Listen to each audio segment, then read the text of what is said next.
తాకట్లో ఉన్న బంగారాన్ని విడిపించి ఆ రోజున మార్కెట్ ధర కట్టి మిగిలిన డబ్బును మీకు అందిస్తుంది కొమ్మూరి గోల్డ్.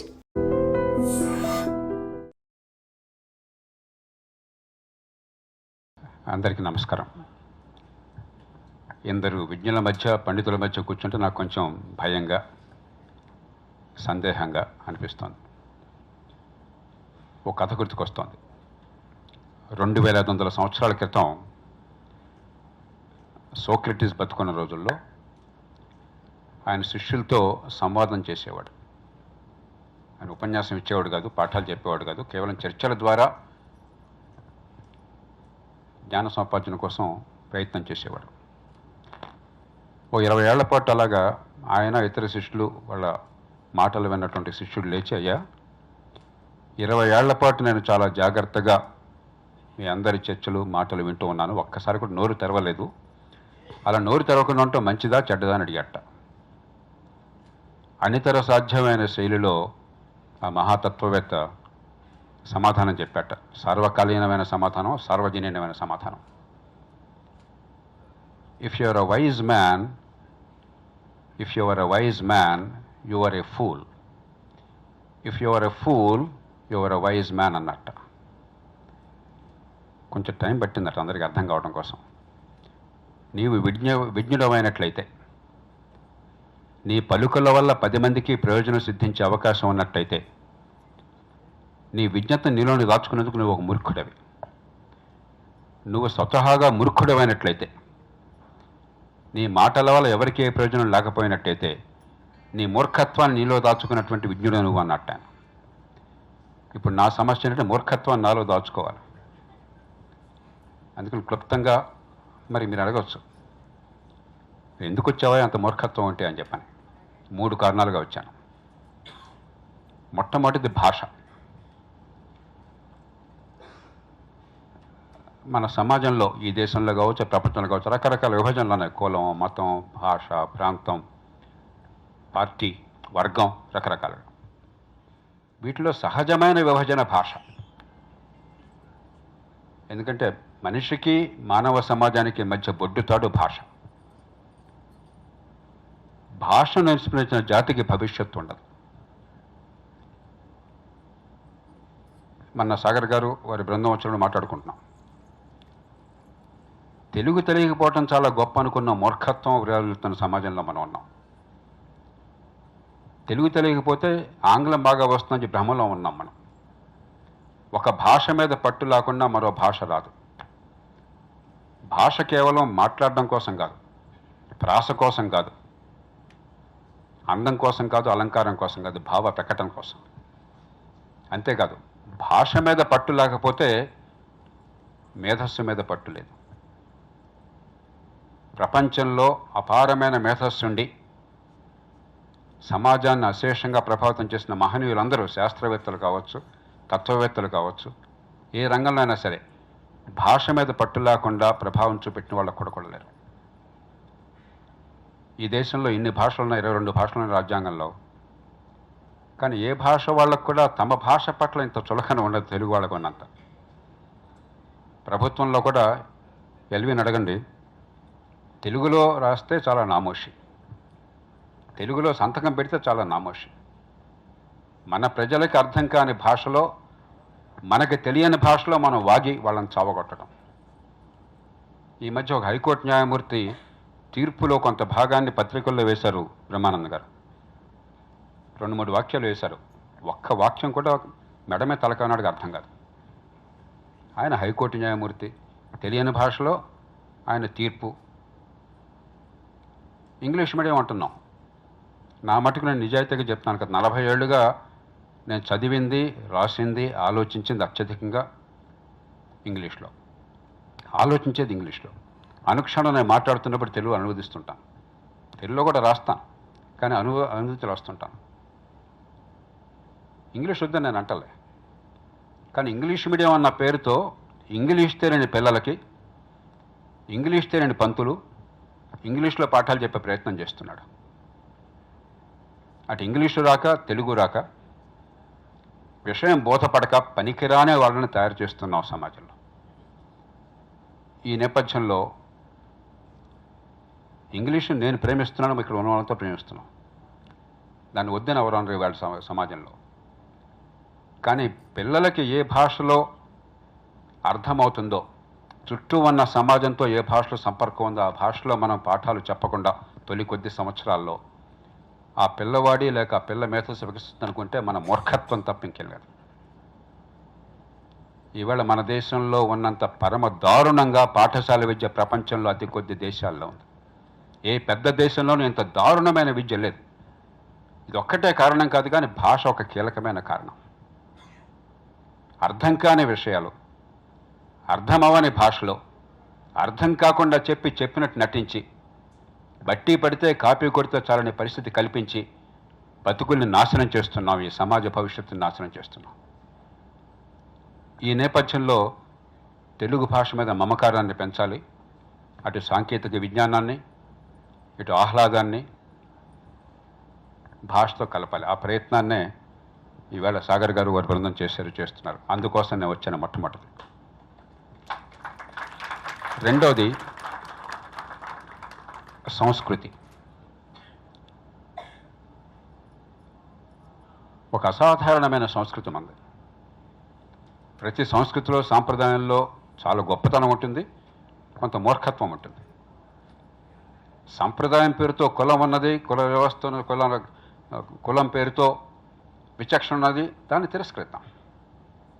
సాంప్రదాయం పేరుతో మూఢనమ్మకాలు ఉన్నాయి, దాన్ని అణిచివేద్దాం. సాంప్రదాయం పేరుతో లింగ వివక్ష ఉన్నది, దాన్ని తిరస్కరిద్దాం. కానీ సాంప్రదాయాన్ని తిరస్కరించామనేవాడు మూర్ఖుడు. ఆ పునాదులు లేకుండా బతకాలనుకునేవాడు గాలిలో దీపం పెట్టేవాడు. ఎవరో ఒక పెద్ద ఆయన, ఒక విజ్ఞుడు చెప్పారు, చాలా ఏళ్ల క్రితం ఆయన ఇండోనేషియా వెళ్ళినప్పుడు ఎక్కడ చూసినా కూడా రామాయణము, అయోధ్య ఆ పేర్లు కానీ లేకపోతే సంస్కృతి కానీ కనిపించింది.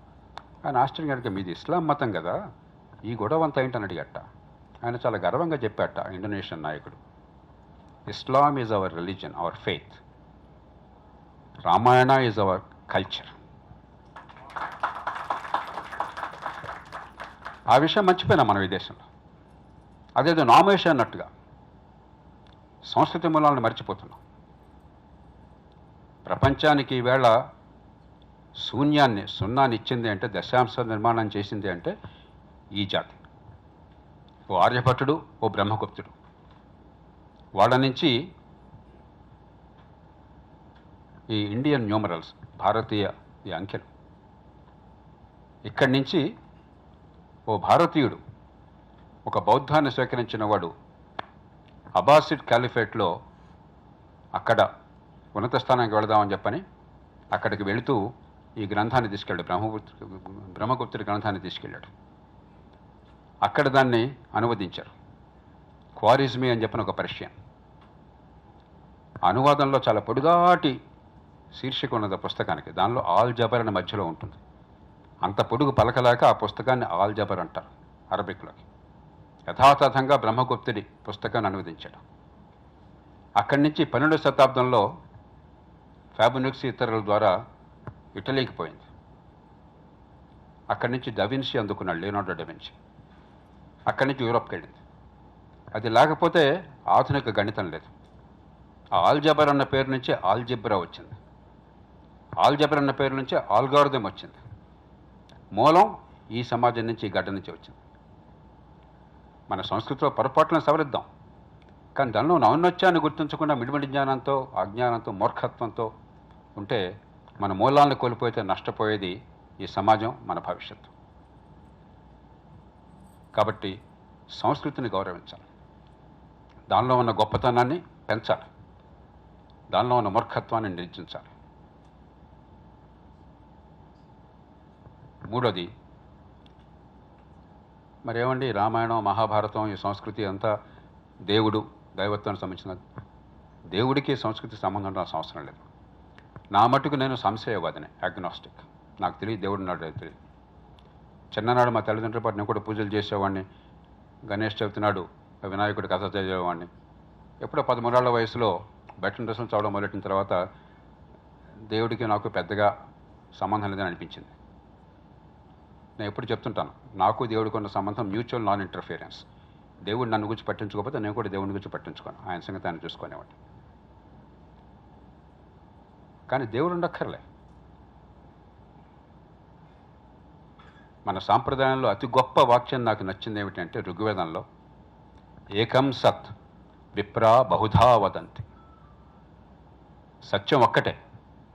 విజ్ఞులు బహురూపాల్లో సత్యాన్ని దర్శించే ప్రయత్నం చేస్తారు, దారులు వెతుక్కుంటారు. ప్రపంచ తార్కిక చింతనలో ప్రపంచంలో ఎక్కడ కూడా ఇంతటి లోతైనటువంటి అవగాహనతో ఎక్కడ సత్యం ఉన్నా వెలికి పట్టుకుంటాం, సత్యం కోసం దారిని వెతుక్కుంటాం అని చెప్పిన వాళ్ళు లేరు. అందుకే ఈ దేశం 2500 సంవత్సరాల క్రితం యూదులు ఈ దేశానికి వస్తే అప్పటి నుంచి ఇప్పటిదాకా శాంతియుతంగా వాళ్ళ సాంప్రదాయాన్ని నడపగలుగుతున్నారు. జీసస్ క్రైస్ట్ ఎక్కిన కొద్ది కాలంలోనే సెయింట్ థామస్ ఈ దేశానికి వస్తే అప్పటి నుంచి ఇప్పటిదాకా క్రైస్తవులు శాంతియుతంగా తమ మతాన్ని, తమ విశ్వాసాలని అమలు చేసుకోగలుగుతున్నారు ఆటంకం లేకుండా. మహమ్మద్ ప్రవక్త మక్కా నుంచి మదీనాకి వెళ్ళిన తర్వాత కేవలం 1-2 దశాబ్దాలకి అరబ్బులు ఇక్కడికి వస్తే అప్పటి నుంచి ఇప్పటిదాకా ఇస్లాంని దేశంలో ఏ రకమైన అడ్డంకి లేకుండా చేసుకోగలుగుతున్నారు. లొంగిపోకుండా అందరికి అవకాశం ఇచ్చినటువంటి జాతి ఇది. అన్నిటిని ఇముడ్చుకున్న జాతి ఇది. చాలామంది మన సాంప్రదాయంలోకి వెళితే, మన రామాయణ మహాభారతంలో పిల్లలకు చెప్తే ఏదో మన మతాన్ని చెప్తున్నాం, మరొకటి చెప్తున్నాం అన్నటువంటి పొరపాటు భావంతో ఉన్నారు. ఇందాక వారు చెప్తున్నారు శ్రీమద్ రామాయణ కల్పవృక్షాన్ని గురించి. ఇదే గడ్డ మీద, తెలుగు గడ్డ మీద శ్రీమద్ రామాయణ విశ్వవృక్షం అని చెప్పి ముప్పాళ్ళ రంగనాయకం గారు రాశారు. ఎవరు ఆయుధాలు పెట్టేవాడిని కొట్టలేదు, ఎప్పటికి కూడా ఎవరు సజీవంగా ఉన్నారు. ఈ మధ్య ఫోన్లో మాట్లాడాను. వారి భావం వారిది.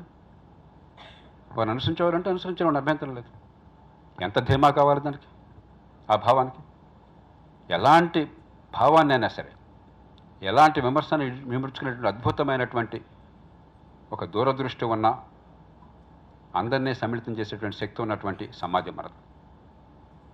కాబట్టి మన నమ్మిన దేవుడితోనో నమ్మిన సిద్ధాంతాలతోనో ముడిపెట్టాల్సిన అవసరం లేదు. ఈ 3 ఈవేళ సమాజంలో అందరికీ అర్థం కావాలి. ఇందాక దేశం గురించి మాట్లాడారు విఎస్ఆర్ మూర్తి గారు. ఒక జాతి అంటూ ఉన్నది. 145 కోట్ల మంది ఉన్నారు. ఎప్పుడో బాలగంగాధర తిలక్ అన్నాడు, దేవరకొండ బాలగంగాధర తిలక్, ప్రార్థన అనుకుంటాం గీతంలో అన్నాడు ఆయన. ఈ దేశం ఆనాడు 40 కోట్ల మంది నిజమైన ప్రాణం ఉన్న మనుషులున్న దేశం. ఈ దేశం గజానికో గాంధారికొడుకున్న విచిత్ర సౌధం. ఈ దేశం కడుపు నిండా తిండి, గుండె నిండా ఆహార్యం, బతుకు పొడుగునా కాస్తంత స్వతంత్రం ఉంటేనే చాలు అనుకునే నిర్భాగ్యులు కోటాను కోట్లుగా ఉన్న దేశం. ఈ దేశం ఉంది. ఈ దేశంలో ప్రజలున్నారు. వాళ్ళకు మంచి భవిష్యత్తు ఇచ్చే అవకాశం ఉన్నది.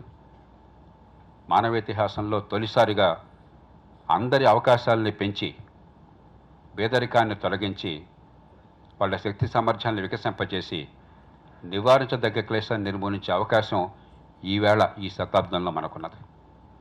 అందుకు భాషని, సంస్కృతిని, తర్కాన్ని ఆయుధంగా వాడతామని ఆశిస్తూ, దాన్ని ఈ దేశంలో ఉన్న పిల్లలకి, తెలుగునాట ఉన్న పిల్లలందరికీ కూడా సులభంగా, ఆకర్షణీయంగా, ఆహ్లాదకరంగా అందించేటువంటి అద్భుతమైన ప్రయత్నం చేసినటువంటి సాగర్ గారిని, వారి బృందాన్ని మనసారా అభినందిస్తూ, ఒక్కటే కోరిక, అభినందించడంతో పాటు పోషించండి. ఓ సినిమాకి 500 ఖర్చు పెడుతున్నాం, సినిమాకి వెళ్ళొద్దని అంటలే. మా శ్రీమతి ఎప్పుడు చెప్తూ ఉంటుంది, చెత్త సినిమాలు కూడా ఎందుకు చూస్తామని చెప్పంటే, పాపం కష్టపడి తీశారు కదండి, చూడకపోతే ఎట్లా అని చెప్పండి. సినిమాలు చూడదండి అంటలా. ఒక సినిమాకి 500 ఖర్చు పెట్టేది, ఓ సంవత్సర కాలం భాష నేర్చుకోవడం కోసం 500 ఖర్చు పెట్టలేమా? అంత కష్టంగా ఉన్నాం మనం. ఒకరోజు రెస్టారెంట్కి పోయి ఒక బ్రేక్ఫాస్ట్ చేస్తే 500 రూపాయలు అయ్యేది. మన సంస్కృతిని కాపాడుకోవటం కోసం, పిల్లలకి ఆ పునాదులు ఇవ్వడం కోసం 500 ఖర్చు పెట్టలేమా? పోషించాలి. మాటలు చాలు. ముఖ్యంగా ఆ మాట చెప్పడం కోసం నేను వచ్చాను. దీన్ని తెలుగు ప్రజలు ఆదరిస్తారని, అన్ని భాషలకు విస్తరించినప్పుడు ఈ దేశ ప్రజలు ఆదరిస్తారని, లబ్ధిని పొందుతారని మనసారా ఆశిస్తూ, మరోసారి మంచి ప్రయత్నానికి గుండె జ్యోతులను అభినందనలు తెలియజేసుకుంటూ మీకు నమస్కరిస్తూ నేను సెలవు తీసుకుంటున్నాను. జై హింద్.